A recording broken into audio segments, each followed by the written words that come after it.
వరంగల్లో పంచభూత లింగాలు ఉన్నాయి.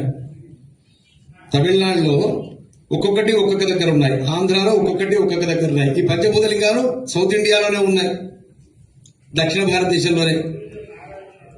మరి అట్లాంటి పంచభూత లింగాలు వరంగల్లో ఒకే గ్రామంలో ఉన్నాయి. పృథ్వీలింగం ఇది చెమ్మునిపేటలో స్వయంభూ. ఇందాక వారు చెప్పినట్టు కాకతీయుల ముందు హనుమకొండలో వాళ్ళ రాజధాని ఉండేది. పద్మాక్షి అమ్మవారి కంటే ఎత్తులో మన రాజధాని ఉండడం ఎందుకు?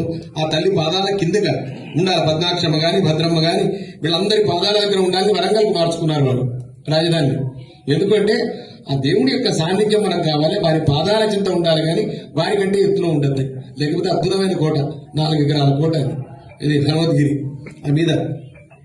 అట్లాంటిది మరి స్వయంభూలింగం ఏది వరంగల్ ఫోర్ట్ లో పృథ్వీలింగం.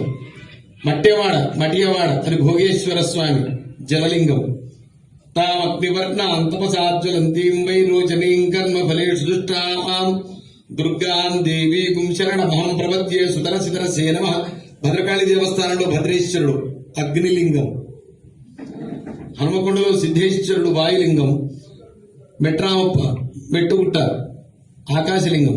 ఈ పంచభూతలింగాలు ఒకే గ్రామంలో మనకున్నాయి. అయితే మళ్ళీ ఇంకోటి ఏమిటి, ఈ సౌత్ ఇండియాలో పుట్టడం, సౌత్ ఇండియాలో వరంగల్లో పుట్టడం ఇంకా గొప్ప.